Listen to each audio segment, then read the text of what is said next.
does that every time. We still have no idea why it does that, unless you have more than 2 people, then it doesn't do it, which is fucking weird. But anyway, it does say recording, so yeah, we're good to go. So, show in. No, she closed my door. 1 second. God, I usually do that before. You just hit your mic. I was like, wonder where his mic is, and now I can see it. Yeah, it's I actually got a fucking really kind of, Yeah, very professional. Yeah, no, it sounds. If you listen to some of the older episodes, you're gonna be like, holy shit, Greed sounds like garbage. Yeah, well, my favorite automotive podcast, yeah, they're always bitching about their audio quality, and they'll do it from anything, though. I mean, they'll do it from cell phones, they'll do it Skype, they'll do it Facebook Messenger, they'll do it in person with like a really nice microphone setup. But yeah, it's I like having it.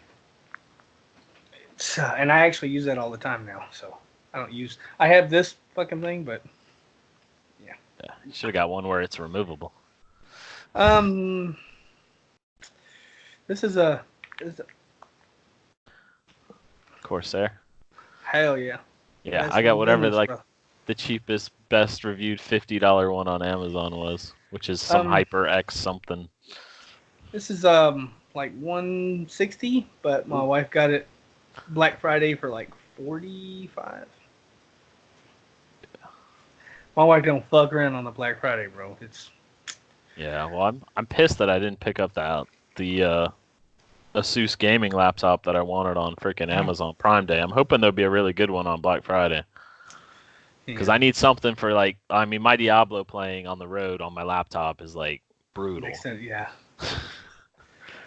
All right, brother. Unplayable. If you're ready, I'm ready. I'm ready. All right, show in 5, 4, 3, 2, 1. Coming to you from the dark recesses of the proverbial Dawn Forge pouch. This is episode 228 of the Shattered Soulstone. Who do you party with? Oh yeah, no one. Today's podcast is brought to you by Audible. Get a free audiobook download at bit.ly/Soulstone2019. Over 180,000 titles to choose from for your iPod, your MP3 player, or real man phone. Android. The iPhone, bro. Hey, you only got one camera on that? You need 3 cameras on that. What about that? Today is September 16th, 2019, and I'm your main man, Deadgreed. And as you have most undoubtedly heard, I brought like one of my second favorite people coming to you from a racetrack and driving really, really fast. It's King Tut. Yeah, thanks for having me on the show, Greed. Woohoo! What I was gonna say was coming to you from an email and a race car, but then I screwed it up. Yeah, but that's okay. What are you gonna do, right? It's a free podcast. What do they want? Woo! It is free, but you can pay for it. We'll talk about that in a minute. I'm gonna download it a little bit. So, how was your week, bro? My week was pretty good. It probably could have been better. I think I accomplished all the goals that I really wanted. I know I was in the Discord, and probably the best part of the week was I got quite a few primals. I know Shazam's not super happy that my current push build, which is Demon Hunter Rapid Fire, is currently rocking 5 primals. So I'm pretty happy about that. I did hear about that more than once. Yeah. So the primals have been good thus far this season. It's the weapons. You know, I can't find a good ancient weapon. I'm still looking for a 65% Dawn. I still don't have a good ancient Yang's Recurve or Dead Man's Legacy. So there's still some things that would certainly help. But yeah, the 3 builds I'm rocking this season right now is the the UE multi-shot, the Shadow Impale, and then my push build is the LOD, Legacy of Dreams, Rapid Fire, and they're all working really good. I've got the UE multi-shot running up to like a GR 90 right now, and then 90 to 105 I'm doing the Shadow Impale, and then north of 105 I am doing the Rapid Fire. I think it was yesterday. I added, so I'm up to 8 100 level augments on my gear, and then I think it was yesterday on Sunday that I did a GR 114. So the build is coming along. I still got 5 more 100 augments, hoping that'll bring me up closer to the maybe 119 level. And then I can start working on adding some better augments and trying to like fine tune the gear. I mean, everything I have has pretty good rolls on it right now. It's all ancient. You got to have ancients for the build. I've been having a good time, getting in parties, helping people. We were able to help Lamnith this week. We got him up, to start his season journey. Got him through most of his season journey this week, along with the help of Rona. He hopped on the Wizard bandwagon. I've been able to help people and really enjoy the Discord and really enjoy partying up and doing whatever. I don't like. I have trouble like. I know Shazam's better at it and just grinding things. Like I can't grind things. Like I'll run some GRs, then I'll go do some bounties, and then I'll go get some keys, then I'll go help somebody or try and party up with somebody, and just have a good week. Keep it, keep things changing. I'm one of the few that only mains one character, so I'm only running a Demon Hunter this season. I will not be doing any other characters other than, of course, I had to have my Demon Hunter. Or not my Demon Hunter, my Witch Doctor. And what is the sole reason anybody should ever roll a Witch Doctor, Greed? Ants. Swampland Waders. So I got my 30 minutes on my Witch Doctor. I got three sets of Swampland Waders. I went back to my Demon Hunter and I started rolling them till I got the roll that I wanted, which is fire damage, dexterity, vit, all resist. Well, I didn't get dexterity. It's hard to get the perfect roll. So yeah, it has intelligence, but intelligence still acts as more all resist. So when you're rolling your Swampland Waders, as long as you can get the right fire, the right elemental damage, and all resist and vitality, you've got a pretty good pair.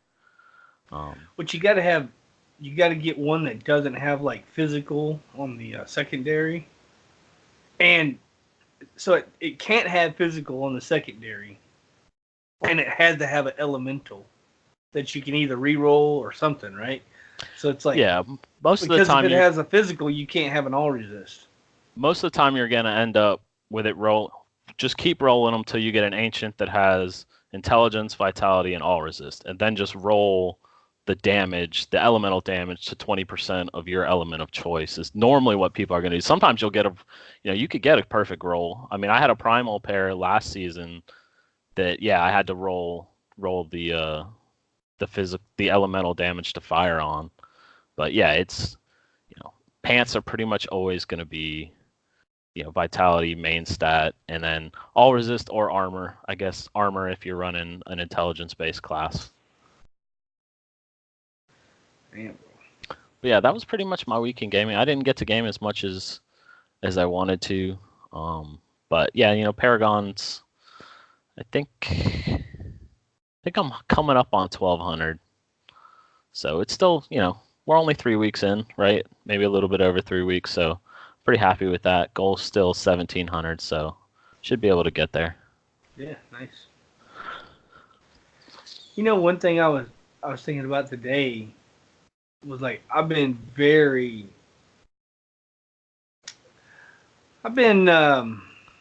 let's just say I had a good attitude about the Witch Doctor this season. And I think I figured it out today, brother. Because last season, I ran the same build I was going to run this season. Only, I was going to put the Fury on instead of the stupid, the furnace. The extra stacks, right? Oh, the furnace, yeah. Yeah. And see, you had to switch stuff around a little bit. And I've just been frustrated with it, so I switched to the Wizard, and I've been playing my Wizard, and the Wizard's better. I like it better, I think. I don't know. Maybe I'm just burnt out on the Witch Doctor, but I think the thing about it is like, you go from this platform, right? And you start over, and I'll never get to where I was last season because I had 7 usable primals.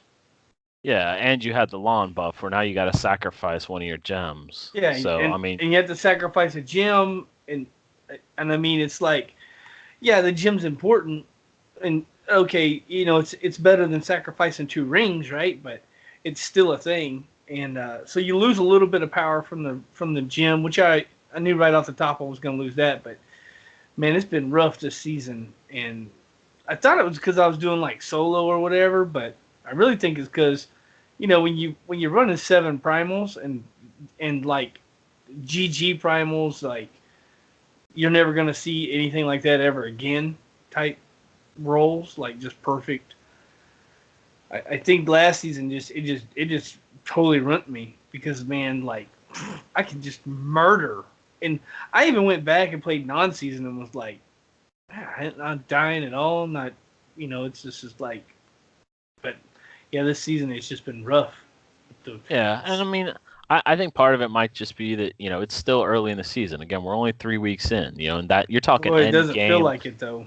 Yeah, It don't. but I mean, your rolls aren't perfect, Oh, I even don't without even have gear. primals. I don't even have Yeah, gear. so I mean, I don't think you're necessarily giving it a fair shake. But from what I've learned from you and the Witch Doctors, it seems like there are times where the rift goes perfect and everything goes great, and then there are just other times where you run up against the wrong Rift Guardian, or the Rift Guardian pops at the wrong time, or the stacks issue, and it seems to me like that's a build that can be super powerful, and obviously guys cleared like GR 134s with it last season, so I Yeah, mean a it lot. has wizard type power, It without a has power. doubt. It's just you got to fish more, and you're going to have some bad rifts, and it's almost like instead of getting frustrated, you got to just bail on those rifts, and I know you're not a big fan of bailing on rifts.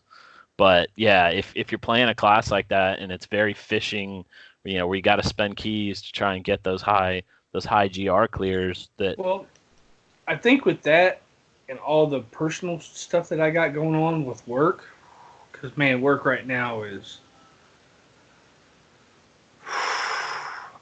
I don't like stupid stuff. I don't like stuff that makes no sense at all. I really don't. I I think don't that's have, pretty universal. and I'll admit it, bro. I'm a combat veteran, and I have I have a little bit of issues. You know what I'm saying? Like temperament type stuff, and you've probably seen it.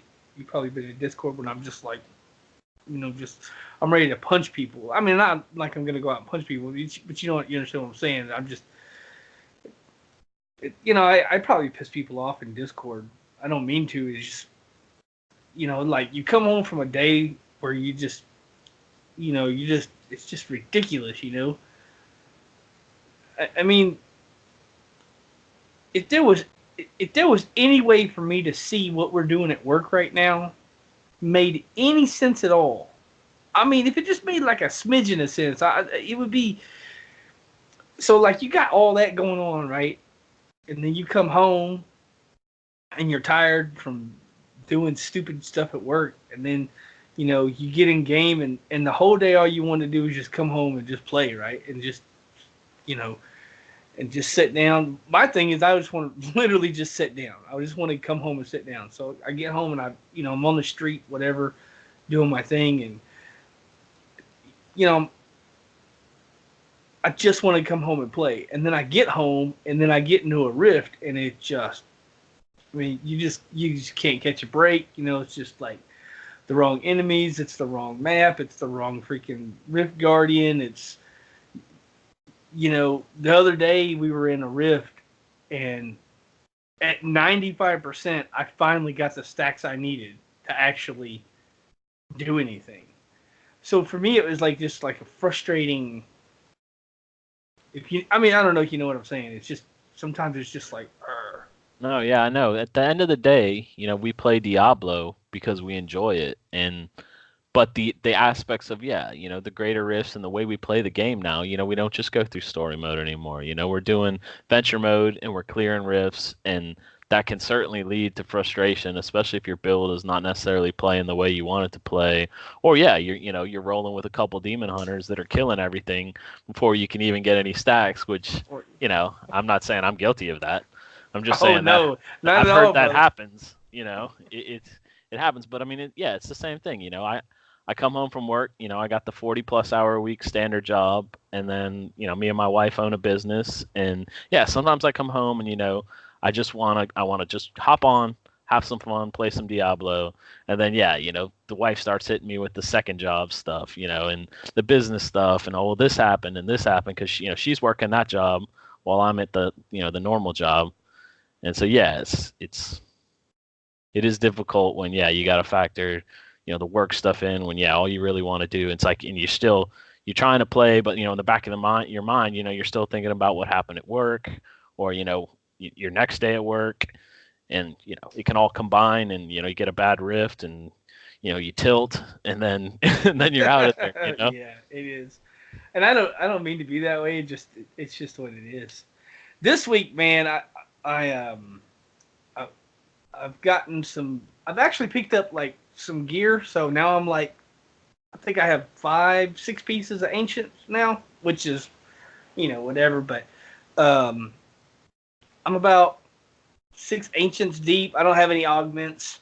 Um, I've cleared like a 95-ish area, which is, and I've cleared it easy, so I can definitely go. I could probably clear 100. Um, Yeah, well, I've been.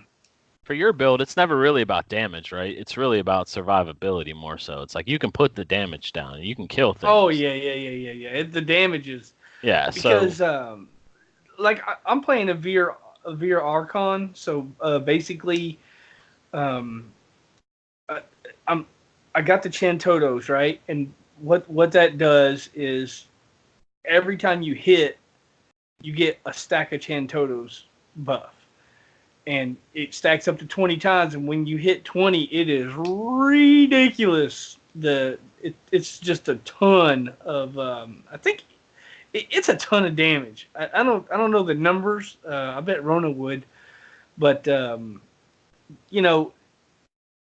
So basically, when you're an Archon, every time you get a stack of Archon, because of your 6 piece Veers, you get you get damage mitigation or toughness or whatever, and you get more power. And so my goal is to get the Chantoto stacks because it does like like an explosion. The Chantotos does, and it's a lot of power. And every time that explodes, it's stacking more stacks, and then you got like your left click, which you're clicking as fast as you can, and that's gaining more stacks. You got your number one, which you got your teleport. So everything's giving you more stacks, more stacks. So I'm trying to get as close to 200 stacks of Archon as possible. If I get like 175, 180, it's still okay. As soon as you come out of Archon, you still keep them stacks for 20 seconds. So you're keeping the toughness and the damage when you come out of Archon. As soon as you come out of Archon, you start throwing your magic missiles so that you can get your Chantotos. As soon as your Chantotos hits 20, your Archon should be cooled down. You can get back in Archon, and you take them stacks because it hasn't been 20 seconds. You take them 180 stacks with you, and now they start stacking on top of the ones that you're gonna get again. So now you're like in the 300, 400 range plus. oh, so you can get back into your Archon cooldown is slow enough or is low enough that you can. Dang, I didn't know that. So how long are you normally out of Archon? I mean, what are we Not talking? 10 long, seconds? 15 not long, seconds? not long at all. It does. I am attack speed cat because of Fury, so I mean, my missiles are hitting, and as soon as I get 20 stacks, I'm usually waiting because I usually got like a little smidgen. Because Rona was saying get 55% cooldown because 55% cooldown will let you get back in, fast. I think I got 48%. So if I had a little bit more cooldown, I That's probably because sometimes I'm like when I get my 20 stacks, I'm waiting for like half second, a second, 3/4 of a second before I yeah, can get back into Archon. But it's fast. the problem with that much cooldown, yeah, is that's probably another 2 cooldown rolls, which is a lot of rolls to go from 48 to 55. Yeah, but I got a lot of vitality on my gear. so Is I that can giving take you a. cooldown, or are you No, just saying no. things you could get rid of? I mean, they recommend you roll vitality because you're squishy as you're squishy, brother. Yeah, It, vitality is the difference between getting one-shotted and not getting not one-shotted. one shot. That's Yeah, the easiest exactly. way to put it. Like, I mean, Yeah. if you're getting one-shotted and you had that little bit extra health, that would at least make sure you don't get one-shotted. So anyway, that's the thing with the wizard. It's not as bad. I think I'm way more frustrated with the witch doctor, which I haven't played in like a couple weeks and probably won't play for a while. I'll probably put that on the shelf for a while because I have 4,000 plus hours on a witch doctor, and I'm pretty dang good at a witch doctor. So for me to go in there and just get stomped, I don't feel like it's me. I feel like it's stuff you can't control in the game. You know what I mean? Like if I die on my wizard, it doesn't make me as mad because it's like, okay, I'm not that good at a wizard. You know, like I'm like, I mean, maybe in a multiplayer game where there's a bunch of freaking demon hunters and crusaders or whatever, and you're charging through the area, and I can't even get into Archon because I have no stacks. I'm just like, Yeah, that's the one thing I've that's noticed. Because frustrating. That's frustrating, but I mean like solo play. I mean like when I'm playing by myself, I don't get mad about dying, and I really don't get that mad about the wizard because when I'm playing that witch doctor, I think I'm way better than that than to just get my face stomped in like that. It feels like it's out of my control, so it's just there's nothing that can be done about it. That's what makes me mad. yeah, and that's got to be more. I mean, there's got to be witch doctor builds that No, are there's less not. reliant. There's no witch doctor builds that are like less tanky, because I will say that the one thing I've noticed with that wizard build, the Vircha Toto, is I was running with three wizards that all had that same build, and yeah, the start of the rift is Yeah, just that's brutal. Like they can't do anything, they're not doing anything. yeah. So Bro, once I get into Archon and I get stacks, it's over. You can forget about it because as long as I can get stacks, as long as I can maintain, like it's that dance. You're in Archon, you're out of Archon, you're in Archon, you're out of. It's almost like playing two characters because it's completely different toolbar. You can teleport like crazy in Archon. You've seen me just. You're yeah, just I mean everywhere. that's the unique aspect too. Yeah, I There's no love it. other class where you go into a different mode and your bar changes, right? That's the Yeah, only class that's and it. the only ability that causes that. Because yeah, I remember I've only ever played Wizard in a challenge rift, and yeah, I've done Wizard challenge rifts where you go into Archon mode and I'm like, what's going on? I mean, most of those times I have to have Rona help me because like I don't know what's going on and I'm just getting one shot and I'm like, I don't like this. I don't want to Yeah, play this. I just want my bag. Give me the yeah, challenge exactly. rift bag. Rona, help me. But yeah, it's like it's it it's unique right now because of Chantotos, right? Because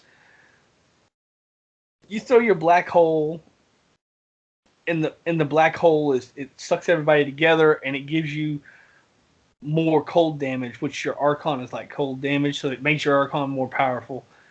Get your stacks of Chantoto so that you can get your Desecrate or whatever the hell it's called, so that way you got more power. And it's really not about the power. It's about getting that. I think it's point 0.3 or something for every stack. You get point 0.3 of toughness or something like that. I don't know the numbers. Don't quote me on the numbers. You get more toughness. That's what I know. And well, once you get 150, 200 stacks, it's really over because Yeah, I you're mean, not gonna die unless you just do something stupid like stand in a giant explosion of like 60 dudes or something. Well, not 60, but you know what I mean. It, I have taken explosions to the face. Like I've killed like a big group of fat dudes and like exploded, and I had enough Archon stacks that I mean, it took me way down. I was like, whoo, oh, I don't need to do that again. Yeah, But man, that sounds like you got a Boon of the Hoarder and you're in a yeah, yeah. And gold wrap. it's not that good for sure. Although it kind of irks me that you can't run the gold wrap with Archon Why is that?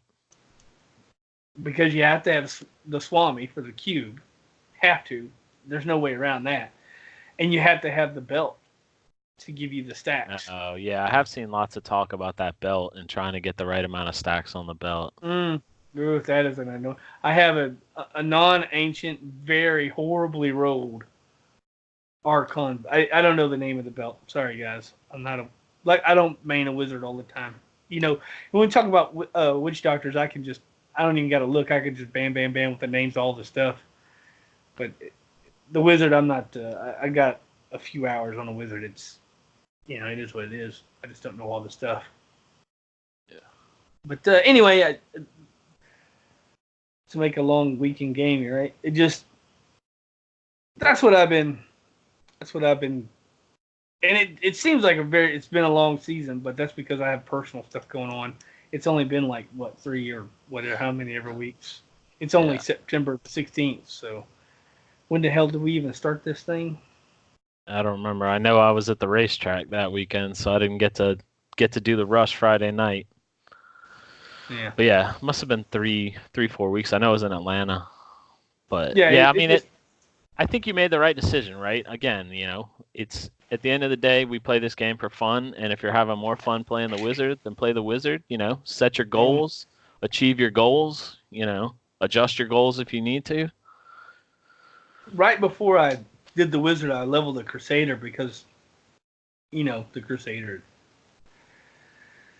I know the crusader, but I was just thinking, man, you know what? I need something fresh, and I haven't played a wizard, so. I mean, I played that meteor build, which was fun, but boy, it ain't nothing like that Archon. That Veer's Archon is the Chantoto. It's ridiculous. I would agree. I love playing with a wizard. I mean, I don't want to be a wizard, but I always enjoy having a wizard in my party with me.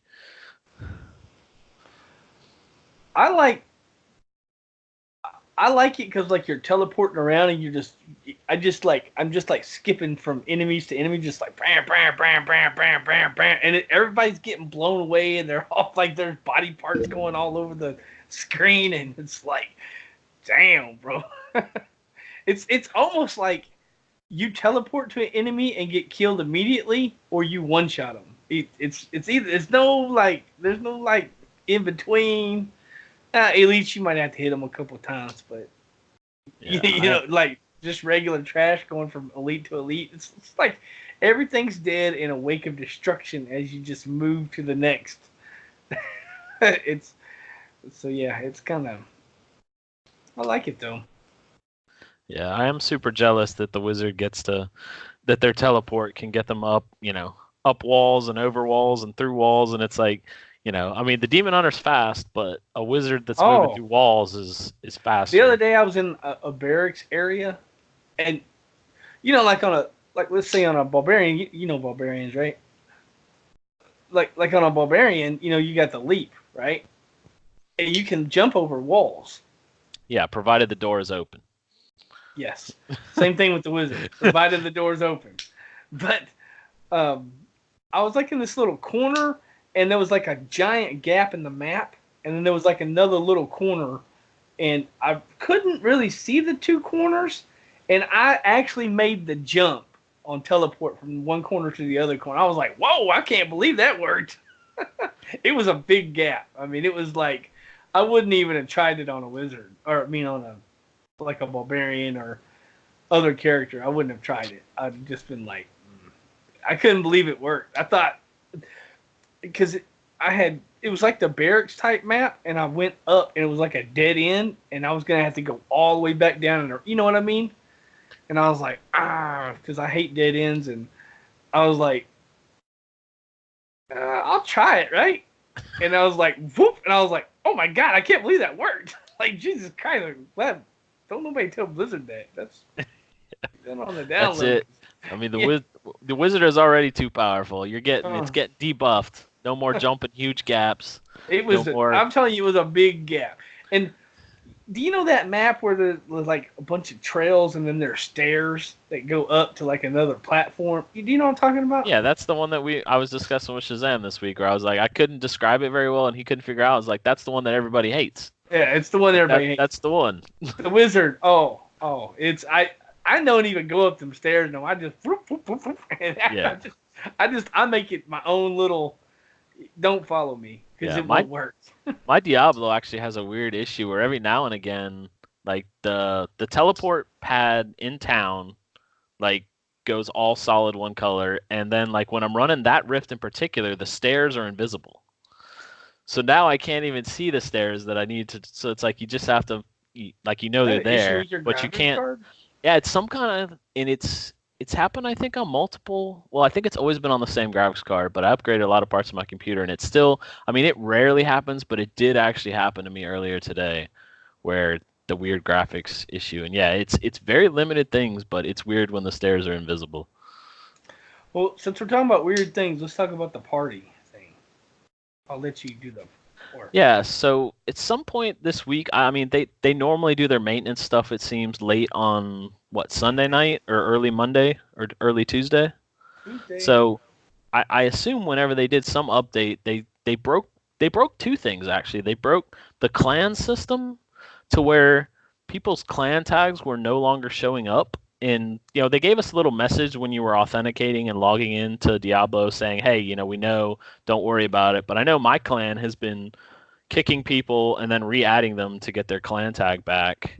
And I mean, it seems to be working. But the other issue was anything having to do with the party system has been sketchy. Either getting people into the party, like leaving game and still being in the party, party chat working for some, not working for others. I mean, it got like we were just, we had four people and then I don't know what happened, but we all had to restart Diablo to get the four people back into a party that was working properly. And still, two people had party chat, two people didn't have chat. Now, if you do want to say share primals or share items or just talk in Diablo does have what they call a conversation, and you can send invites to a conversation and then have everybody in that conversation, so you're not using the party system. It's more like you're using like a community or a clan chat essentially, but it's called a conversation chat. So there are still ways to communicate through text if some have party chat and some don't have party chat, but you know Blizzard's invite system and even the way the parties, like, even that can have issues depending on how messed up your login of Diablo is. But most of it gets fixed if you just close Diablo, restart it, and then try and get in. And it did today for the first time in like a week. I was able to use party chat, so it seems to be getting better. I haven't heard that they've completely fixed the clan issues yet, but I haven't seen anything official from Blizzard about that or any blue notes or anything. But it's certainly a reality, and at least there's workarounds. And if you want to get together, there are still ways to get together and play. It's just it's not as much of a party as it should be. The other day we were trying to invite you to our game, and everybody had to leave the game to get you invited. It was like I seem to be worse than most. It was just gray. Like you couldn't even click on it. It was just like I was like I could request an invite to your game, but I could not invite you to my party. Well, that was the other weird part. Like you would send invites or request invites, and the person would never see them. So like even that communication was broken. But even like today, party chat was working okay, but I was in a 3-person party. We had one guy back out, and then me and Lamna started doing bounties. So I wanted to get another 2 guys in to help us. Well, it still showed the guy that left like in the party somehow. So it said we already had 3, so I could only invite one other guy in. And then it's like there were clearly only 3 people in the party, but according to Diablo and the party, there were 4 people in there. So we couldn't get the 4th in there, which of course was annoying. You're doing bounties, you want as many people as you can get. I wonder if you were getting the experience for 4 people. That's a good question. If the multiplier was there, Yeah, like, have 4 people and then have everybody leave and just run like solo I mean so it solo felt rifts with like that. I four mean, the biggest thing people.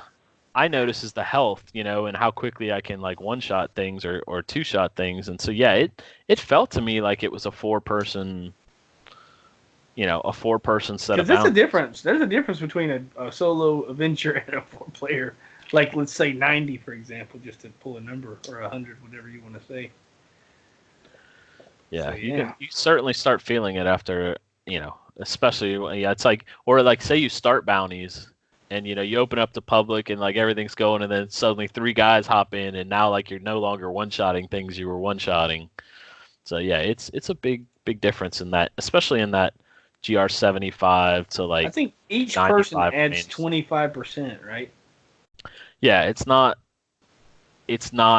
yeah, it's not a straight multiplier, right? It's not like you add a second person and they all get twice the health, I think. It's 25% health and damage. That's Yeah. what they get. The enemy gets 25% more hit points, and they do 25% more damage to you for each person that adds to the group. So 2 people it's 50% more. 3 people it's 75% more. Well, 3 people would be a 4 person. Yeah, because at 2 people it would be 25% more. At 3 people it'd be 50, and then 75. So the max is 75% more. You know what I mean? Yeah, which Math. is one of the reasons why, yeah, you see the 4-man teams clearing the GR 150s. It's because yeah, it's not. There are advantages to being in a party because yeah, you're not if you add a second person, it doesn't have twice the health. It has an extra 25% health instead of an extra Yeah, and you're doing 100%. 100% extra damage. Like, Yeah, you have 100% of my abilities, yeah. So there are, that's people that and don't understand. Like and if you there's a can lot only of there's a lot of stuff that goes good together. Yeah, I mean, when you're working in a team, trash killer, rift guardian killer. But yeah, that's like a lot of people don't understand. Well, that's fine. If you can only clear a 100 solo, that doesn't mean you can't roll in a 105 team or a 110 team and still provide some value. It's don't just because you've only soloed something doesn't mean in a group that you can't go higher, and don't be afraid of going higher. I mean, the other guys could possibly carry you a little bit, or your character might just be great at killing a Rift Guardian, and while you struggle to clear 100, your Rift Guard killing abilities is more on the level of a 110 or a 115. So, you know, yeah, play in groups and try and push GR sometimes. Don't just do the speed runs or the ones you're comfortable with. Try pushing, have some fun. Well, anyway, since we got you um, on the show today, um, I figured we'd do another build breakdown because the community's been asking us to do build breakdowns. I did one on the Witch Doctor a couple of shows ago, and I figured I'd let you do a build breakdown. So if you want to get into it, I'll let you Yeah, do it. for sure. Yeah, I mean, I've any of the build breakdowns I've heard on any of the podcasts, I've always enjoyed. It's even if you've never played that class or maybe you don't want to, it's just interesting to figure out the different mechanics of the game of Diablo, right? So I'm gonna go over my current push build for this season, which was it's a build that was buffed last season specifically for the Legacy of Nightmare season.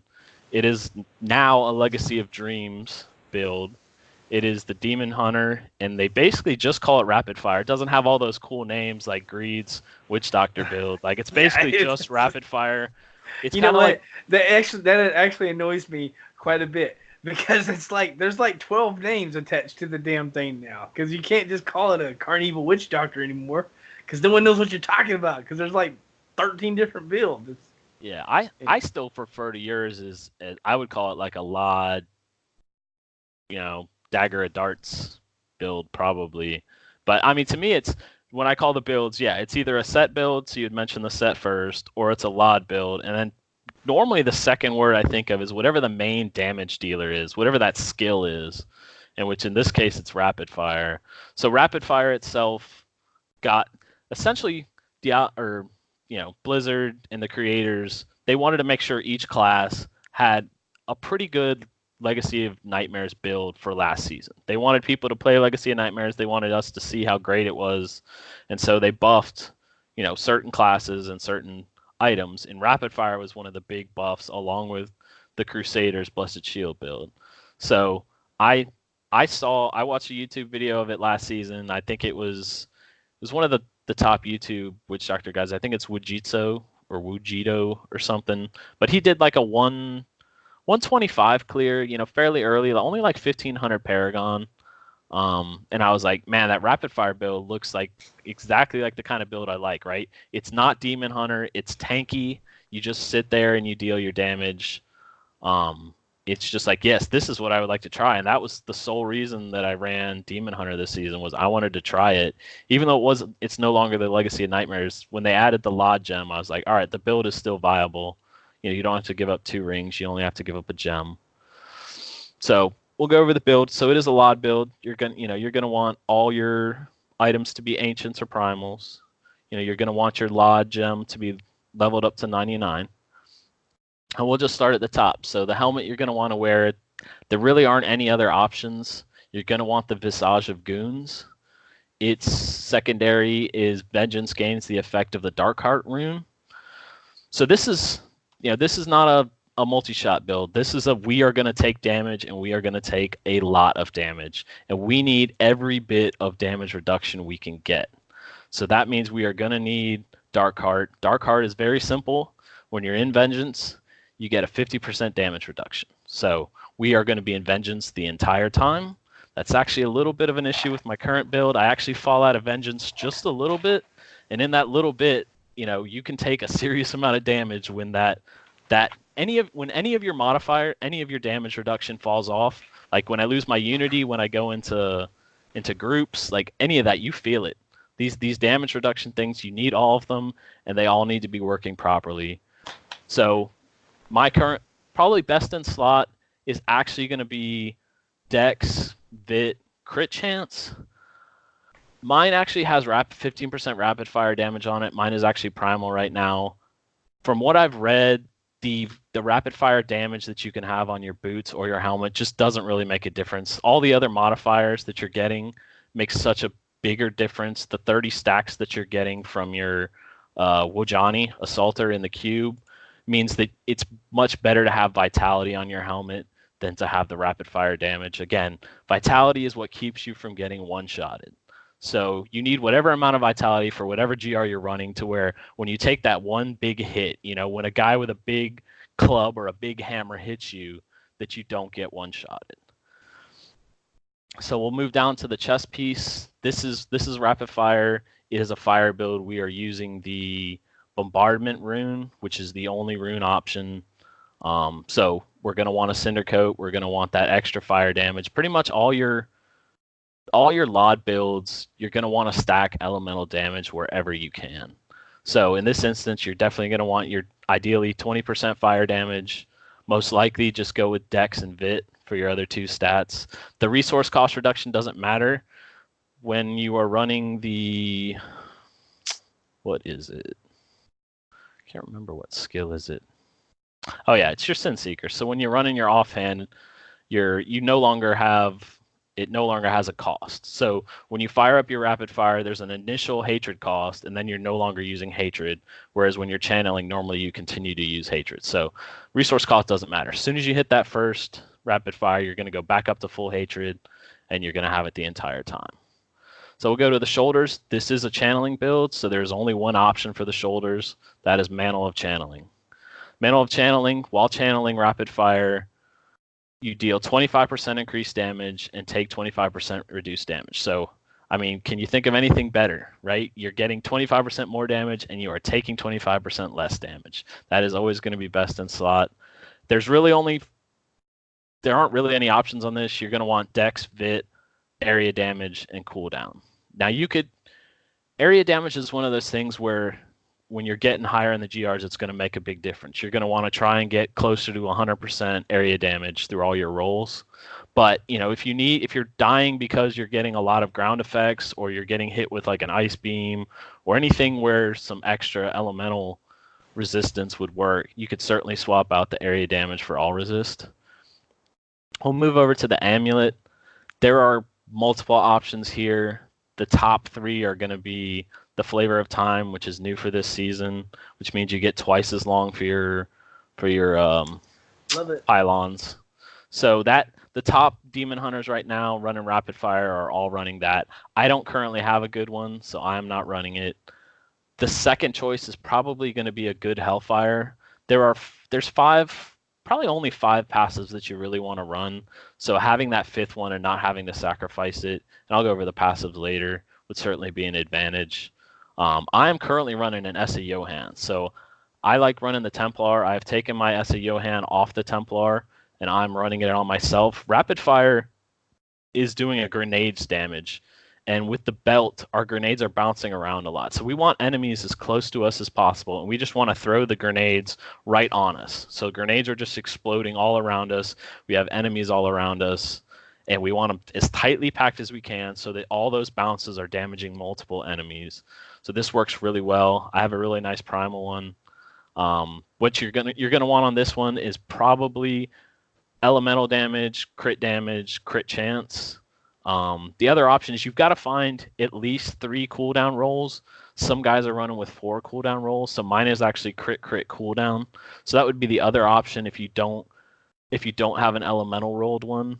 And the other issue that you have with these builds is you're stacking a lot of elemental damage. So my build right now has 78% elemental damage. So adding that next 20% isn't really 20%. So you could certainly sacrifice an elemental roll on your amulet because you have it on your pants, your chest, your bracers, and your gloves. So we'll go to the next item. The next item, of course, is Mage Fist. It is a fire build. Anytime you're running a fire build, you're probably going to have a Cinder Coat, and you're probably going to have a Mage Fist. One of the reasons we run the fire runes are because those two things exist, and they don't exist for other elements. There are a few items for other elements that give you buffs, but fire by far has the best buffs. So I'm running a Primal Mage Fist, which your top options are probably going to be...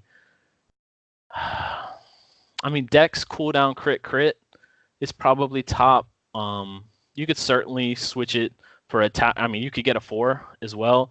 You could roll. I think you can roll area damage here. You can roll attack speed. So there's a lot of options. The two that, in my mind, are not optional are going to be the 2 crits. You got to have the crit damage. You got to have the crit chance. And then the other ones. So mine is Dex. Mine actually has all resist on it right now, which is fine. Again, you've got to have some level of all resist to where you're not just going to die to ground effects like poison on the ground, fire on the ground, desecrator, an ice, whatever that ice beam is that comes down right on you. So you've got to have enough to survive that so combining your elemental damage reduction from your all resist and your normal damage reduction. So we'll move over to the bracers. This really isn't optional either. Pretty much everybody runs the Nemesis bracers. Unfortunately, we can't use the Wraps of Clarity because we're channeling. We don't have any option to proc that. There's nothing we can do that's going to proc that wouldn't upset our channeling. So that would be a great damage reduction to add to this build, but when you're pushing the high GRs, Nemesis bracers a lot of the times come out on top, even over something that's reducing damage. Yeah, I mean, strong arms would be another one. Ancient Parthan Defenders would be. Those are the 3 universals, right? So Ancient Parthan Defenders is going to do a damage reduction based off of enemies that are like stunned, and then your strong. Well, no, that strong arm bracers is stunned. Ancient Parthan is. What is it? It's something weird. There's very few things that can proc Ancient Parthan Defenders. You can actually proc it with your Fan of Knives as a Demon Hunter. So there are ways to proc it. So I've thought about trying Ancient Parthan Defenders as something different. Isn't that the one that's like so many enemies? Yeah, you get a damage reduction for every enemy that is like... It's not stunned, it's something. Let me pull it. Actually, let me get it real quick. That's bothering me. Each stun, yeah, it is stunned. So each stunned enemy within 25 yards reduces your damage taken by 12%. So think about that. If you stun 5 enemies, you're getting 60% damage reduction. And your blade of knives throws knives out in a spiral around you within 20 yards. So essentially, your blade of knives is going out within that 20 yards, and it's going to hit every enemy. So you can certainly proc and get a lot of damage reduction from a set of Ancient Parthian Defenders should you need more damage reduction and you didn't want to run the Nemesis Bracers. And then this one's pretty much everybody's going to run fire damage, dex, vit, crit chance. You're going to want that crit chance maxed out at 6%. This is another one where if you don't need the vitality and you need more all resist, you could certainly swap the vitality out for all resist. Or if you need the vitality and you need the all resist, and you've got augments, go ahead and swap the dex out. Those two, the dex and the vitality, can certainly be swapped out for all resist if you need it and you find yourself dying to elemental effects. So we'll go down to the belt. This is not optional. This is the Hellcat Waistguard. The secondary on it is grenades have a chance to bounce 3 to 5 times, dealing an additional 50% damage on each bounce. This bonus is increased to 800% on the final bounce. So you're getting an 800% damage increase, and you're getting additional damage from the bounces from your grenades. And this one is actually debatable. There are some people's thoughts that want that 800% to hit as soon as possible, so they will roll with a 3 bounce. But a primal version and the majority of players roll with a 5 bounce because you're not worried about getting that. You just want that damage over time. Like, we're not going to one-shot things, when you're running high GRs. You want as many bounces and you want as many chances to do damage as possible. But, these bounces are random. So, theoretically, these grenades can bounce anywhere. I mean, that's, again, why you want to tightly pack the enemies and you want your grenades bouncing around right by you, ideally, so that they're not going off, and then that final 800% is like not even hitting an enemy. So the biggest, as many enemies as you can get around you, so that you're guaranteed that these grenades are doing damage, and you definitely got to have the Hellcat Waistguard. So we'll go down to the pants. As we talked earlier, this is why Witch Doctors currently exist. You got to have the Swampland Waders. Swampland Waders are pretty much mandatory for every Legacy of Nightmares, Legacy of Dreams build. They are the only pants in slot that can get you elemental damage, and there are no other pants for this build that help. There are some good pants that do help for some other builds. There's pants like Depth Diggers, primarily Depth Diggers, but there are a few other that do work in other builds where you're not running a set, but pretty much it's Swampland Waders or you're running a set pair of pants. And I think that it's hilarious that every class in the game wants the Swampland Waders except for the Witch Doctor. So I thought you don't run those on. Oh, that's because you need the other pair of pants, right? The so you can't even run them. for the primary skills do 100% more damage. Yeah, so that's like the one so literally, case. They're the only ones that can get them. They're the only ones that don't use them. Yeah, and as the case with pretty much every pair of pants, you're going to want main stat, ideally vitality, and then either all resist or armor, depending on whether you're an intelligence-based class or an other-based class.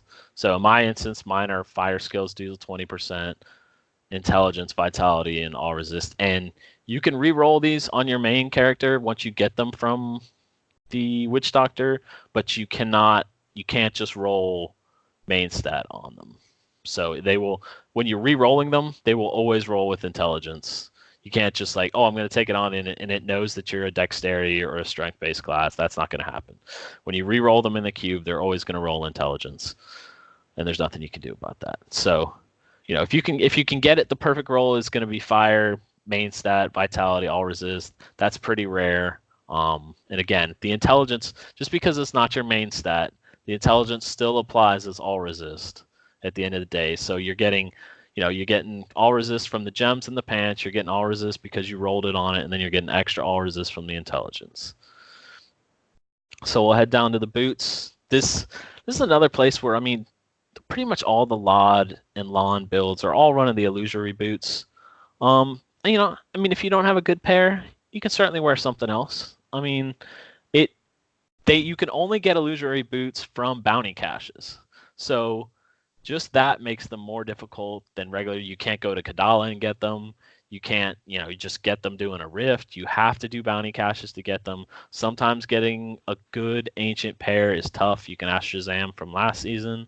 So if you have another pair that's rolled with main stat vitality, all resist, and then probably main damage, in this case it's rapid fire damage. But again, this is an instance where that 15% rapid fire damage roll isn't it's probably like 1%. Like it's not a significant amount of damage in that if you wanted to switch it to armor or life per second, you can certainly swap those. So this is the mandatories are dex, fit, and all resist. Whatever's in that 4 slot doesn't really matter at the end of the day, especially if you're maxing out and you're pushing high GRs. So we'll go back to the ring slots. There's only 3 rings. None of them are really optional for this build. It's going to be a Unity, Convention Elements, and an Elusive ring. The Convention Elements and the Elusive ring are both going to roll the same. They can roll anything, main stat, and then whatever else. You're probably going to cube whichever one is worse. The Elusive ring maxes out at 60% damage reduction. The Convention Elements maxes out at 200% damage. So whichever one is better, you're going to want to run that one. Ideally, this is a place where you can get those cooldown rolls. So you can get cooldown rolls on your gloves, on your shoulders, on your amulet, on your 2 rings, and on your offhand. So again, you're going to need 3 or 4 rolls. So this would be a great place to get crit cooldown. Crit damage works good. Crit attack speed, crit area damage. Anything that's crit and something, and I mean, if that something is main stat, that's fine. But you're going to want that 6% crit chance. You're going to want that 50% crit damage on those 2 rings. Now, the Unity is unique. The Unity is unique because it rolls with something that you can't get on other rings. So ideally, you're going to want to roll with a Unity, not in the cube and on you, so that you can get the increases damage against elites by up to 15%. So that's something that you can't just get rolled on a ring, on any other ring. It's unique. It's good. So ideally, it's Unity, and then Convention or Elusive in the other slot, and then whichever other one in your cube. So we'll go to the weapon. The weapon is not optional. It has to be, well, I shouldn't say that. You could actually, every build I've seen runs the Dawn as the main weapon, and runs the Wojani Assaulter in the cube. Technically, you could run either of them. It doesn't stop you from doing anything. I believe the reason we run the Dawn is because it's a one-hand with a high attacks per second. So the attacks per second matters. So, ideally you're going to throw the Wojani in the cube and run a Dawn.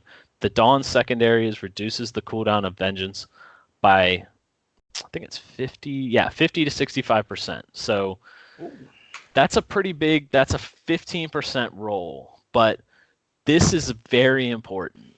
The difference, so Vengeance has a 90-second cooldown, right? So if you think about that, a 10% difference is 9 seconds. So if you have a 65% or you have a 55%, which is not even the bottom, that's a 55% roll. That's 9 seconds that you are out of Vengeance. That is 9 seconds that you are dead. Yeah, so that's 9 seconds is an eternity out of. Yeah. So this is more important than your cooldown rolls. You have to have one that is probably 63 to 65%. The top guys that I've seen all have 64s or 65s. It's really not optional. If you have one that has that high roll, but you have another one that's like it's got the perfect damage roll and it's super awesome, but it's a 50%. No, you cannot run that one. You are going to need so many rolls of cooldown to try and stay in Vengeance, and when you're not in Vengeance, you're dead when you're pushing. So you really want a 65%er. Your perfect rolls on it are going to be damage, attack speed, cooldown. So you want a really high damage roll. You want that 10% damage. You want that 7% attack speed, and you want that 10% cooldown. And that's mostly because this is the only item where you can get the 10% cooldown. All your other items are 8% cooldown. Yeah. So that's why people spend the thing or spend that very valuable location for cooldown. Now, those are the top three. Area damage, again, it when you're really maximizing this build, you're going to want your area damage up close to 100%. So you can get 24% area damage on your weapon. So that would certainly, if you can't get one of those, or if you have one that rolled with area damage, don't roll it off. Keep that area damage, roll something else. That's the perfect Dawn. So we'll go over to the Sin Seekers. So this is an offhand. These, can roll quite a few things. I was lucky enough that my level 70 GR clear solo was a primal Sin Seekers that has rolled perfectly. So I am super happy. Sin Seekers has a damage roll for rapid fire, so you're going to want to get it as close to 300% for your secondary. And then ideally, you're going to want it to roll dexterity, attack speed, crit chance, area damage. And then, again, this is a location where you could get cooldown. That's probably the only other thing you're going to want is probably, if you don't have area damage, if you could get cooldown, that's fine. But again, that's another location. You want 3 to 4 rolls of cooldown wherever you can get them. I think the number with Dawn and cooldown is something like 37%. If you have a 65% Dawn, you need 37% cooldown, which for most builds doesn't sound like a lot. My build has 38.6%, but I'm actually on a 63% Dawn, so I do fall out of Vengeance for just a little bit. And I feel it. Like the health globe will start going down as soon as I fall out, and then I got to get in it as soon as possible. So that's all the gear for the build. The gems here they're really not optional. Everybody I've seen is running them. Last season, when we didn't need to run the Law gem, it would for sure be the Pain Enhancer. The Pain Enhancer would replace the Law gem, but with having to run the Law gem, it's going to be Bane of the Stricken and Bane of the Trapped when you're pushing. So when you need those Stricken stacks, when you're pushing high GRs and the Rift Guardian is taking a minute to kill, you got to have a Stricken. If you're pushing lower and you want to switch to a Pain Enhancer, that would probably, you'd swap the Stricken for a Pain Enhancer. You have plenty of things that are going to proc your Bane of the Trapped, and Bane of the Trapped is by far the best damage dealing gem in the game. Pretty much every build uses one that can proc it, so that one's really not optional. We'll go to the cube. The cube is also not, none of these items are really optional as far as the build. You got to have the Wajani Assaulter or the Dawn. Wajani Assaulter, and this is the key to really doing the big damage. Rapid fire increasingly deals 100% damage while channeling, stacks up to 30 times. So what you're going to do is you're going to find a good group of enemies. You're going to stop and you're going to start channeling. And as soon as you start channeling, your stacks are going to go up. It takes probably 5 seconds to go from no stacks to 30 stacks while you're channeling. And then once you're up at 30, you're going to want to keep it there. Now, if somebody big is about to hit you, if 2 enemies are exploding at the same time, if a big Mallet Lord is about to hit you, sure, you're going to have to move and you're going to have to restart your stacks. But the reason why we don't move is because we want to keep those 30 stacks up, so we're doing that 3,000% damage, right? The other thing, or the next thing in the cube, is the armor. It's got to be the Killer Cuirass. We are not spending any resource except for that initial hit of rapid fire, so you will always be above 90% primary resource to get that 50% damage reduction. Again, this is a damage reduction build. We need it as many places as we can get it, and we need them working all the time. The next item is the Unity. So again, this is a build that works much better solo. When you're not going solo and you ditch the Unity, my recommendation would be a Stone of Jordan. So you could swap out your Unity for a Stone of Jordan.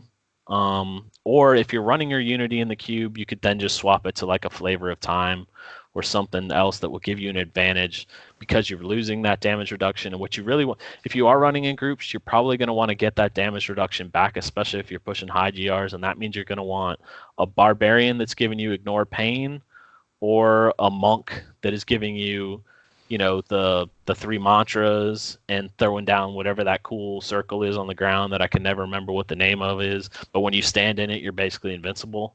So what you're going to want to do is you don't move. So you need to make sure that your monk knows that he needs to throw one of them down under your feet and keep throwing it down under your feet so that you don't die. So you're getting that extra damage reduction that you're losing from your Unity. So we'll go through the skills. On my left mouse button, I run rapid fire. So that's the key to the build. We're going to want the bombardment fire rune. Rapid fire costs 20 hatred initially and an additional 6 hatred while channeling. That additional 6 hatred is gone thanks to our Sin Seekers. And then it says rapidly fire grenades that explode for 599%. I don't know why that's not 600%, but it's 599% as fire to all enemies within a 9-yard radius. So this is a grenades build. This is where you get your grenades from. And these skills can vary. I can go over some of the differences, but the build I'm running right now, on my right mouse button, I run Caltrops Bait the Trap. So this, you lay a trap of Caltrops on the ground that activates when an enemy approaches. Once sprung, the Caltrops slow the movement of enemies within 12 yards by 60%. So that slowing of the enemies is going to proc your Bane of the Trap, but that's not the only reason. The main reason we run it is because when you're standing in the trap, you get an additional 10% crit chance.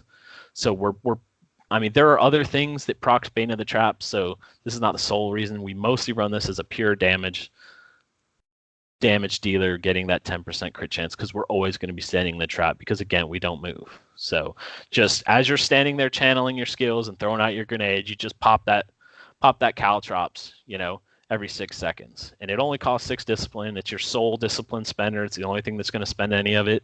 So, when you're up to full discipline, just drop another trap down. When you see that it's gone off the screen, pop another trap down. On my first button, I like running Smokescreen Vanishing Powder. So this has a 6-second cooldown, and what you do is vanish behind a wall of smoke, becoming momentarily invisible for 1 second. The reason that we run this is to proc. Let's see, what does that proc? Oh, proc our Elusive Ring. So Elusive Ring is after casting Shadow Power, Smokescreen, or Vault, takes 60% reduced damage for 8 seconds. So we're not using Shadow Power, we're using Smokescreen, and we're not vaulting. Again, vaulting, most of your builds that run the Elusive Ring, you're probably proccing it with Vault, but again, we have to stand still and channel, so we don't get a chance to vault. So that's how we do it. This rune makes it to where it just takes a cooldown. So literally, like you're just popping that. I mean, you do get that 1 second of being invisible, but you're mostly just proccing it. So every 6 seconds, you're re-proccing your Elusive Ring and you're getting your damage reduction. On my second button, it's Fan of Knives, Bladed Armor. This is probably the best defensive skill that we have. So this has a 10-second cooldown. We're rocking 38% cooldown reduction. So this is really a 6.2 second cooldown. So it says we throw out knives in a spiral around you, dealing 620% weapon damage is cold. None of that matters. We're not using this to do any damage. Your knives will also slow the movement of enemies by 60% for 1 second. So what are we doing? We are now proccing every enemy within 20 yards for our Bane of the Traps. And then why we run this for defense is you also gain 40% additional armor for 6 seconds. So we're popping this, and every 6 seconds we're repopping it essentially. So we're always going to have 40% additional armor, getting more damage reduction. On my third button, I'm running the Wolf Companion. This is one of those ones that you certainly optional. You can certainly swap it out. You could swap it for a Vault. One of the downsides of this build is it's slow. You're not vaulting everywhere like with a multi-shot or even necessarily with a Shadow Impale. So if you wanted to swap out this Wolf for a Vault because you want to go faster and you tired of just having to run around without vaulting, you can certainly do it. The main reason we run this one, and there are other companions, it doesn't necessarily have to run the Wolf, but most people run the Wolf purely for the fact that we are getting 15% increased damage for 10 seconds. So it has a 30-second cooldown. You get 15% increased damage. It's just a straight damage buff for 10 seconds. So it's basically half the time it'll be up, just giving you 15% damage. So if you want to swap that out for something, feel free to. The fourth skill is Vengeance. This is certainly not optional. You have to run the Side Cannons rune. The Side Cannons rune is what keeps us alive. Without this, the build does not work. So Vengeance has a 90-second cooldown. You turn into the physical embodiment of Vengeance for 20 seconds. So So you got to find 70 seconds of cooldown essentially to have this up all the time. That's where the Dawn comes into play. That's where your additional cooldown comes into play. So with the side cannons rune, we gain 2 additional piercing cannon shots that deal weapon 225% weapon damage. We don't care about that on every attack. The main thing is that they heal you for 3% of maximum life per enemy hit. So you're hitting 10 enemies, you're getting 30% of your maximum life back. That is a huge heal. That is I'm not sure if there's anything else in the game that gives a heal potentially that high. And just think, if you have enemies all around you and you are spinning around hitting them with these side cannons, you are every time they hit, you are getting a ton of life back. So as long as you're not getting one shotted, your health globe is going to shoot right back up after taking any damage.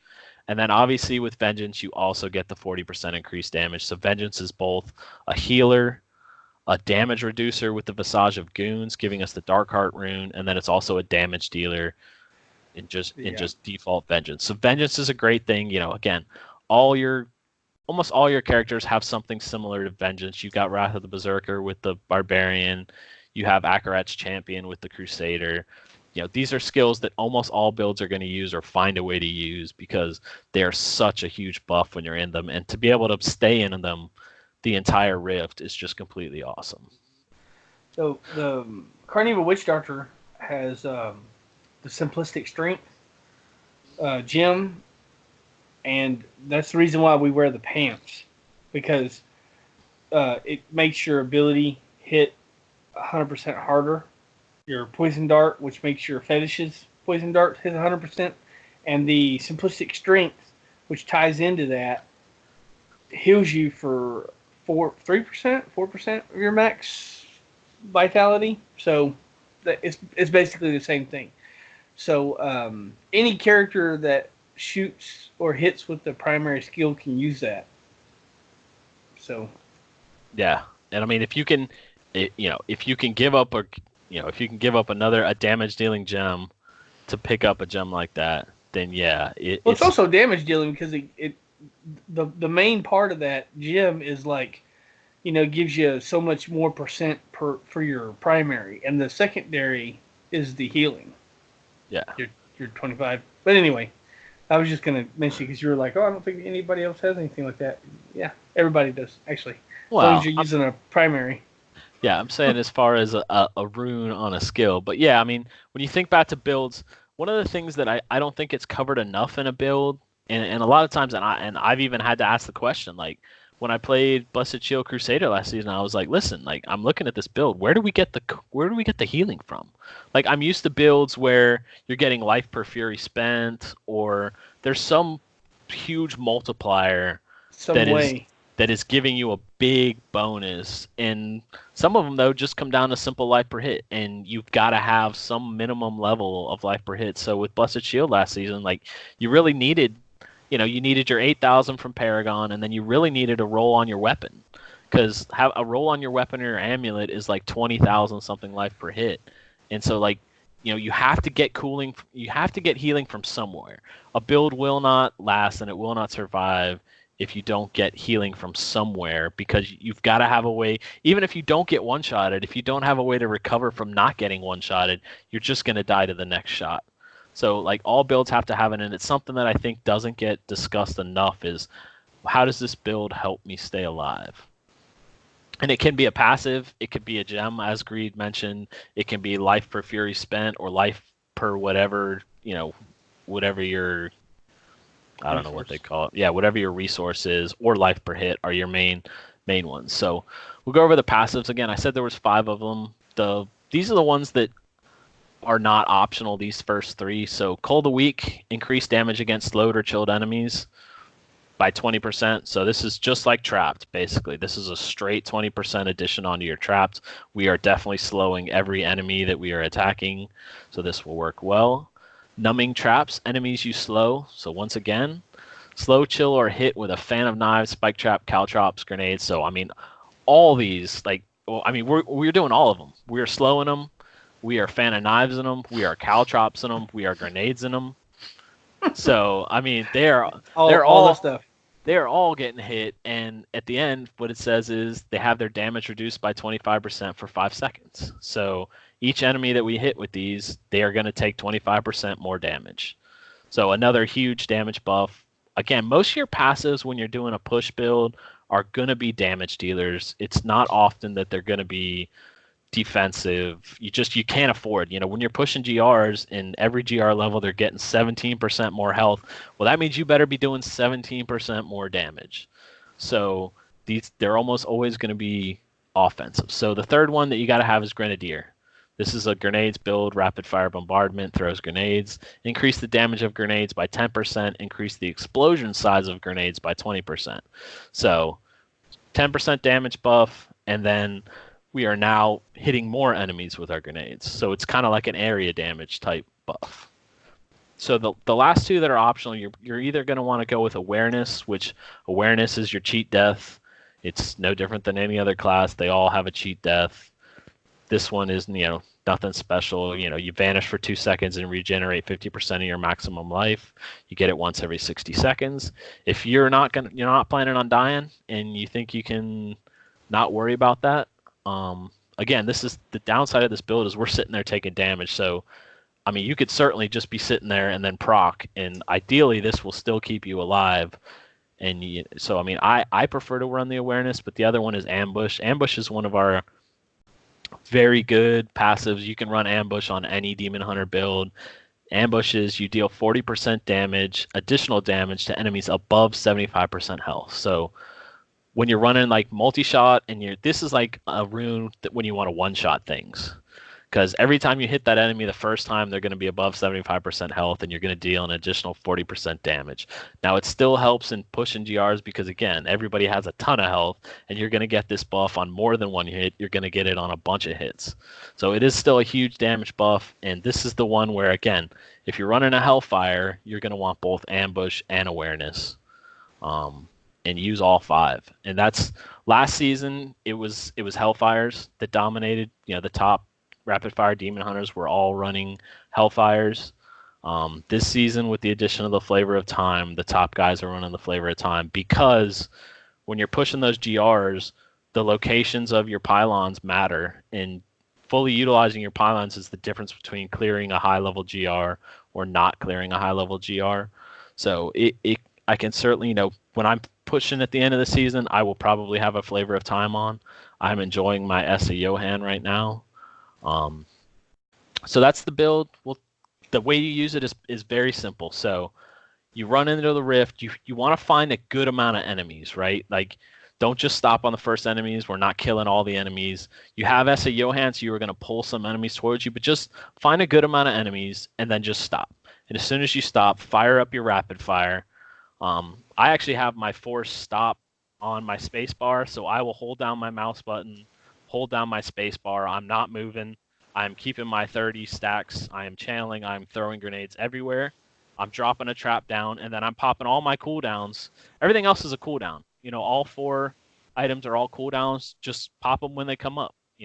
Keep popping them. If you want to put them on numlock, put them on numlock.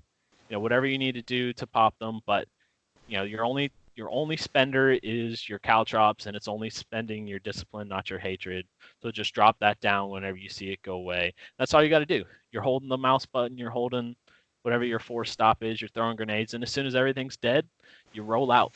You just find the next set of enemies, you stop, you find a good location, and you'll find, you're fighting some elites, and maybe it's one of those elites, it's bats or something where they're moving around, and maybe, you can throw the grenades pretty far. It's more advantageous to be right next to them and throwing the grenades, but sometimes it's better to stay there and keep your 30 stacks and just keep throwing grenades wherever you need to throw them. But other times, pick up and move. If you are taking too much damage, don't be afraid to pick up, move, set back down, get your 30 stacks back up, start doing your damage again. That's something that'll just come with time from running the build. I'm getting better at it. Another thing is it's a build where you want trash. We are going to kill trash while we are killing the elites. We are not, it's not an invoker build. We're not just single target damage.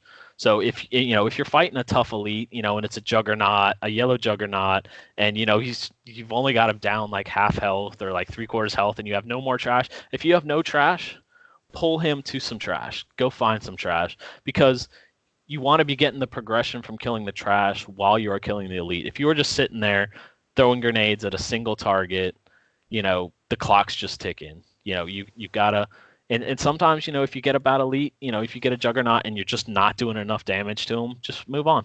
But you got to make that decision early, and don't just, if you get him down to 50% or you get him down to 25% health, get those globes out of him. You got to kill him. But yeah, it's a pull build. You want, if you could get 3 sets of elites all in one area with trash, now you're talking. Like that's clear. That's getting you that GDR clear. Like multiple sets of elites. That's again where the Nemesis bracers help because you find an elite near a pylon or you drag an elite to a pylon. You hit that pylon. Now you've got 2 sets of elites, and you've got whatever the advantage of the pylon is. Which this one, channeling doesn't really do anything for us. Power works good. Conduit works good. We're not a UE multi-shot, so we're sitting right next to the enemy, so conduit works great. Speed works great. Wouldn't channeling give you the ability to vault like crazy? We don't vault, right? I mean, my build doesn't use vault. Now, you could certainly run a build. I mean, you don't have to worry about your vengeance then, but again, your vengeance should always be coming, you should be staying in it. So, okay, yeah. My bad. If you swap, vault. Yeah, if you swapped in vault, then that would certainly help. But yeah, I mean, speed works great. That's another thing. Attack speed works great. Attack speed means you're throwing more grenades quicker. So even though it's a channeling build, attack speed does matter, and that's where we ran the Pain Enhancer last season, where you would get a ton of enemies, a ton of stacks of Pain Enhancer, and your attack speed goes through the roof, and the grenades are just going crazy. You can't even tell what's going on. So yeah, I mean, speed helps, and that's again where running that Pain Enhancer, if you want to get rid of your Bane of the Stricken, is certainly an option to get that extra attack speed to throw out more grenades. So we use 4 of the 3 pylons, or 4 of the 5 pylons, right? Shield, speed, power, conduit, and then it's just channeling that doesn't necessarily do anything for us in this build. But I anticipate this being the top Demon Hunter build. It is currently the top Demon Hunter build. It is different than all other Demon Hunter builds. I love playing it. The more I play it, the more I like it. The more main stat I'm getting, the better it plays because you're doing more damage, but you're also getting that extra damage reduction. And the damage reduction makes the difference. That's what makes this build work. If you don't have enough, you're going to have a bad time because you're not going to be able to stand there and stay channeling and doing your damage without not taking enough damage that you're going to end up dying. And so yeah, it's one where you're going to want augments. You're going to want Paragon, and it's just going to continue getting better as it goes on because it is so damage reduction. We are taking the damage. There's no option. You will take damage. It's not avoidable, and you need to be able to reduce it as much as possible. And the extra main stat is a big aspect in that. But that is the Demon Hunter rapid fire build. Nice, brother. Whew, man, that thing. I was so close to running a Demon Hunter, but they had that stupid Echoing Fury. I was like, ooh, Echoing Fury. If I had Echoing Fury with this build right here, I was playing a long Carnival at the time. That reminds me, the number one thing that I hate that I've learned about being a Demon Hunter this season, because it's the first time I've ever played Demon Hunter, only ever played Barb, Crusader, and a very little bit of Monk, is that a freaking Demon Hunter cannot use a furnace. It's not like you can add it to the cube, but it is not an option for a Demon Hunter in the cube, which to me is like crazy. I mean, that's a simple one. I mean, who doesn't want 50% more damage against elites? Like, why is that not an option? Like, I don't have to hold it. You have 50% more damage against everything because you get double the thing, right? You get double damage. Double damage from what? From any enemy that's like. Don't you have like something that's like once the enemy gets down to enough health, you start doing double damage? No, there's nothing like that in the build. Yeah, there is. Maybe not rapid fire, but Oh yeah, I mean there might be for something else. Uh, the unhollowed essence, right? That's the big deal. Once you get it down below 75%, you start doing double damage. Well, no, that's that passive where if they're above 75%, you do 40% additional. There's that too. So you take that passive and the other thing. So the first 25% you're doing 40% more damage, and then you're doing double damage the rest of the way. Yeah, well, Trust me, it's a thing for unhollowed essence. Trust me. yeah. Yeah, it's good for speedruns. Yeah, it I is. could never see myself like It's hard to push pushing with it. unhollowed. It's But hard to push. I think I mean I have some buddies I think on my friends list that have done it already done 110s with it. So I mean it Yeah, is possible, but it's but hard. yeah, it doesn't at the end of the day it doesn't do enough damage and it doesn't do it fast enough. Yeah. It's great for one shot and things, and like I said, I use that build up to GR90s, and up to GR90s you will one shot most things. You know, you'll have to hit elites a few times, but that trash just gets one shotted, especially when you're running the what's that gem that does the distance based off or the damage based off distance? Guys. Yeah, Zais. So if you got your Zais, you know, up over 100, you know, you're getting over 50% damage from attacking at range, and like you know, you don't even want to see the enemies. So it is fun. That is one of the advantages of running the Demon Hunter is that I can run that build for, you know, running keys or doing bounties or anything else, and then when it's time to push, I swap to my rapid fire.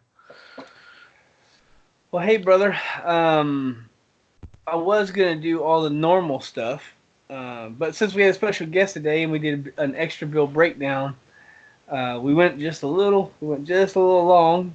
So I guess I'll just talk about Jen's lore corner real quick. Because man, Jen's awesome. I don't want to leave her out of the show. And guys, just seriously, just go to bookofjen.net. You heard me say it like every episode. Just go there because she'll tell you all the lore based stuff for all the good stories. So just go there. It's she's got blogs, other things, a little admin for the show. Give us emails and money. Infinite's on the ladder. We love money. I love a lot of large amounts of money. I love that. If you give us enough money, you could be one of those special Patreon guys, and you could check out the extra show a month that we do called Storytime with Greed and Shazam. It's just, and trust me, it is. It's not PG. Let's just put it that way. We use all the words in the English. We don't omit any words. So yeah, it is what it is. Uh, it, I've had some people that tell me they really like it. I haven't really had any complaints about it yet. We got 2 episodes up. Next month we'll have a third episode, so we're going to triple the amount of episodes by next month. And still just once a month. I don't know. I was being funny, I guess. Anyway, yeah, just go to patreon.com/soulstone. Give us some money. We really appreciate that. That's cool. If not, the best way to support the show is just do what you're already doing, which is listen to the show. I'll tell my listeners, man, I love you guys. This show's a lot of fun. Just it's too much, right? Like I have just a ridiculous amount. I look forward to doing this every week. I wanted to say thanks to King Tut. He jumped in here with like next to no notice, and he really did a good job with the breakdown. If you're watching the video, it looks like I'm like out of it because it was a long day, brother. It was a long day in a 115-degree truck, so I was a little bit but that's okay. Um, yeah, Shazam's usually here, but he has something going on right this second. He'll be back next show probably. And which is fine. We don't all. Haven't been here for every show. That's for sure. He gets in there. He does a really good job with the show. I really like having him as a co-host. But King Tut, really, you did a great job. I severely appreciate you coming in. It made the show. I was gonna do a solo, but I was like, y'all don't want to hear me do a solo show because I talk to myself all day long, as it is. It, y'all don't want to see that. It's not pretty. So I like having somebody else just to bounce stuff off, a little back and forth, right? So anyway, yeah, I just want to say I appreciate you guys, and you know, um, jump on Discord like always because we're having this. It's just, and I'm not gonna do other media. I'm gonna skip that. There's no blue notes. We don't have any emails, and there's no feedback. Oh, dang it! There was a feedback, and I am gonna talk about that now, even though we are going a little bit long.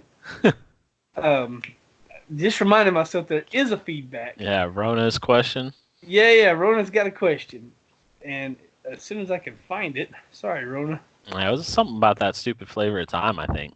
Yeah. I wanted to get the exact. Jesus, where is it? It's in the. It's at the bot now. There it is. Hold on. Community, right? Oh, that's. Oh. Oh, there it is. There it is. I found it. Okay. He just said, what are your thoughts on the flavor of time?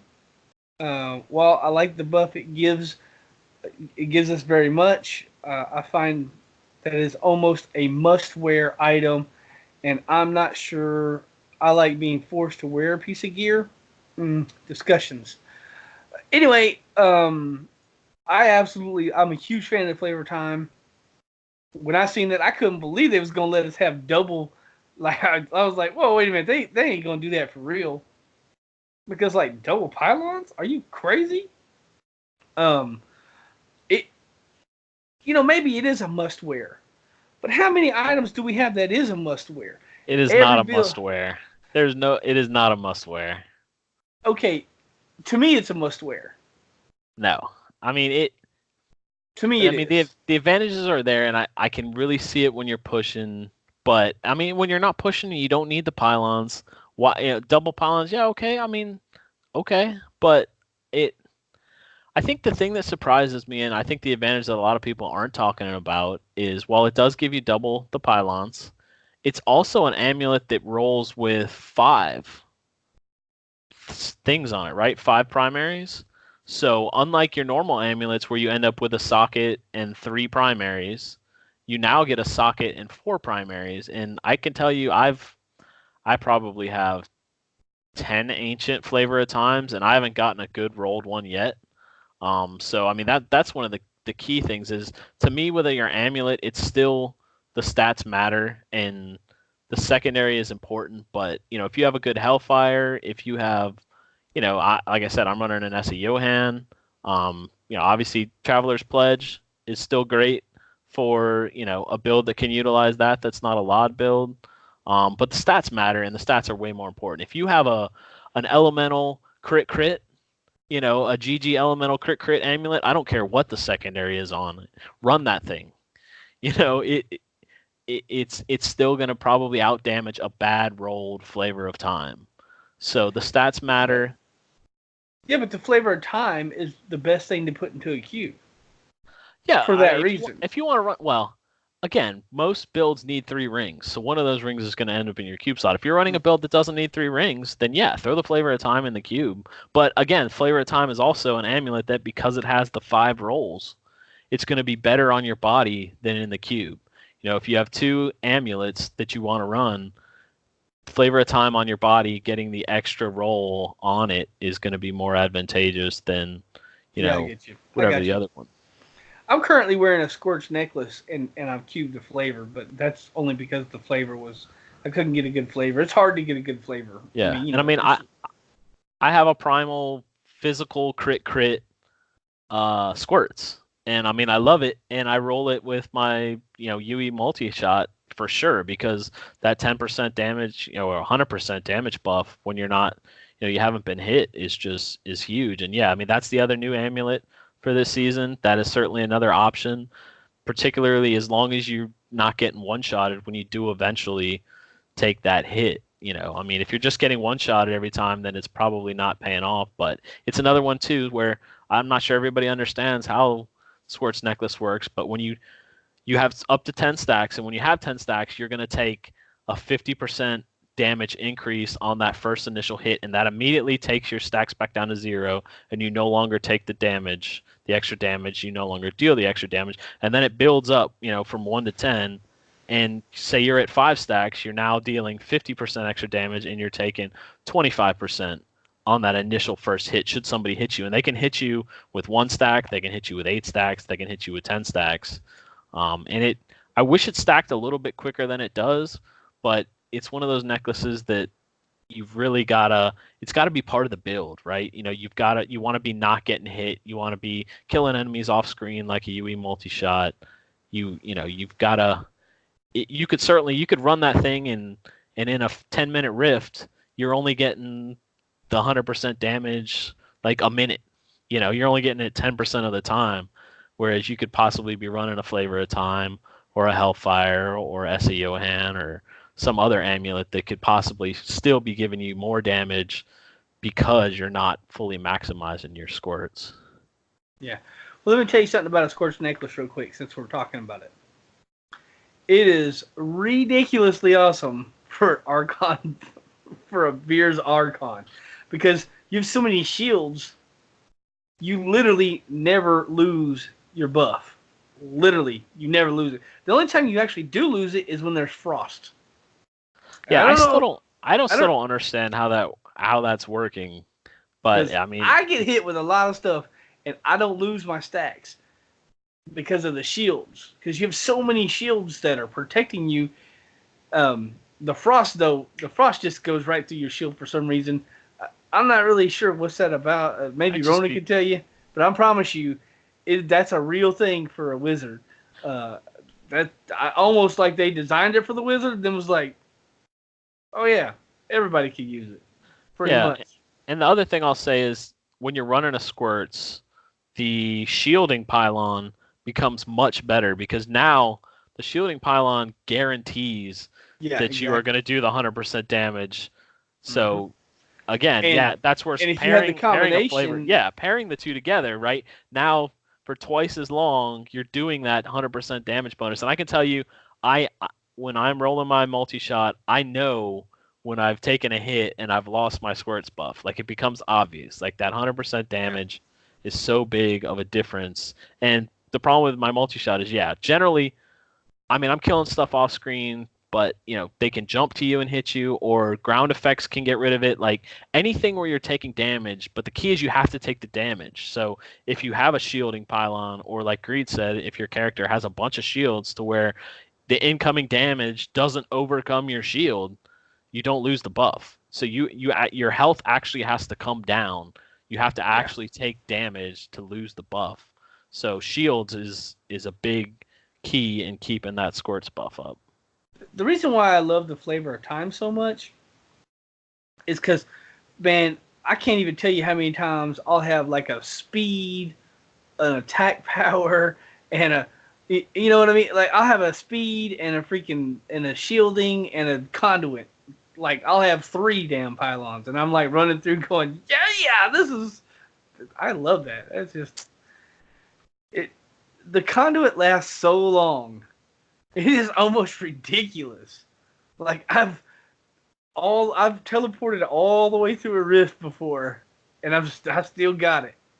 And there's been times like I go through the whole rift, kill the rift guardian, go back to town. I still got the damn buff. I'm in town like speeding around with the speed buff. Yeah, it's crazy. I anticipate by the end of the season that I will have spent most of my souls and bounty mats on re-rolling a Flavor of Time to try and get that perfect roll, which is probably going to be elemental crit cooldown, and then a socket. Obviously, sockets are always mandatory on your jewelry. So I don't know. I guess you could either consider it a mandatory thing or not. I mean, yeah, there's options. There's other ways to build your character, but man, that thing is. I love it. It's. I am gonna run it. You know, it's for as long as we have it, I'm gonna run it because it's. See, that's one reason why I love this game is because like there's so many. Like when you're building your character, when you're setting everything up, there's so many things that like interlock together. I love all that. It's like it's like gears turning in your head trying to figure out, okay, I'm gonna wear the gloves because these gloves buff this, and because I have that buffed, I'm gonna use this, and this goes with the flavor time, and then I'll have the shielding pylons. It's just to me, it's like that's what I love about this game. That's the best thing about this game is. And I will tell you one other thing about the flavor of time that you will find is it only applies to those that are wearing it.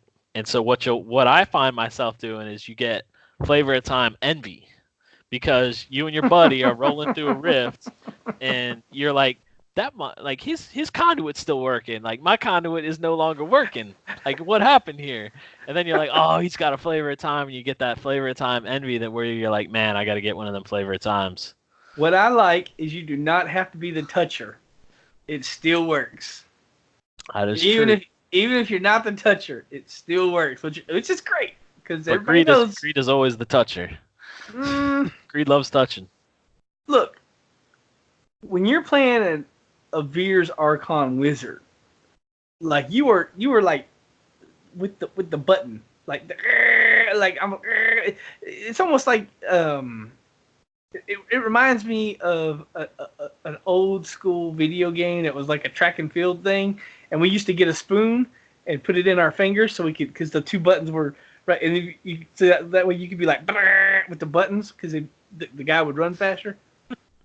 But anyway, I am like mashing on this freaking button. So if I run by a pylon, yeah, I'm probably gonna click the pylon, bro. I don't know. I know you're wearing bracers, but like I don't know. Click on it before I do because like I'm clicking everything. All the stuff gets clicked. I'm like I'm like Equal I'm like opportunity clicker. I'm like I'm like an old school molester, man. I'm just running around touching everything. Just I'm like an octopus. Just it's I got my hands on everything, bro. I'm touching it all. And if I run by a pylon and you ain't clicked it yet, well, it's getting clicked. I mean, I don't know what to tell you. Sorry that you didn't spawn another Rift Guardian and we didn't go from 2 minutes and 3 seconds on this completion to 1 minute and 41 seconds. Yeah, and again, that's one of the big factors that like, it matters on what you're doing. There's a difference between pushing and running speeds, and what you might want for a push build, you might not want for a speed build. So it matters. Like, yeah, if that flavor of time means you cleared that GR instead of in 2:15, you cleared it in 2:30. Well, okay. Like, did it really matter? I mean, you could have run anything, right? Like, you could have had anything in your amulet slot, and you still would have ran the rift in 2:30. It's really figuring out what your build likes best when you're pushing, when you're not one-shotting things, when you're not getting 4 pylons at the same time because, you're using that one pylon to kill one elite or to kill maybe 2 elites, and like, that power, you're just hoping that you could get one elite kill with your power pylon. So yeah. it you know use what you like. It's not, flavor of time is not mandatory. If you have a really good ancient, GG rolled amulet, use it. And that 100, I tell you what, that 100% crit damage, that's, to me, that is always the most important thing on an amulet. An amulet has to have that. You want that damage roll, ideally at least 95%. If it's in the 90s, it's acceptable, but that rolls anywhere between 50 and 100%. So make sure you have it. Make sure it's ideally in the 90s. If you want to sacrifice the crit chance, that's fine. If you want to sacrifice the elemental damage, that's fine. But make sure you got a socket in that crit damage and roll your best amulet that gives you the most damage when you're using it all the time. yeah, hopefully everybody gets a good primal flavor of time this season. Yeah, brother. Well, anyway, I've already said my thing, so I'll tell our fans goodbye. I'll let King Tut say goodbye, and I'm gonna let King Tut close the show this time. All right, yeah. Well, again, thanks for having me, Greed. You've been listening to episode 228 of the Shattered Soulstone, your Diablo community podcast. Missed an episode? You can find the show blog and listen to the show archives at www.shatteredsoulstone.com. With your support, you can help the show grow. Become a patron today at patreon.com/soulstone. Come join us in-game. Our in-game community and clan, both named Shattered Soulstone, are open to anyone who would like to join. You can also join us on Discord for the ultimate team and community-based experience. Find the Discord invitation link on our Twitter and Facebook page, as well as on the Shattered Soulstone website. This show is powered by you, the listener. Send in your contributions, thoughts, questions, and feedback to show@shatteredsoulstone.com.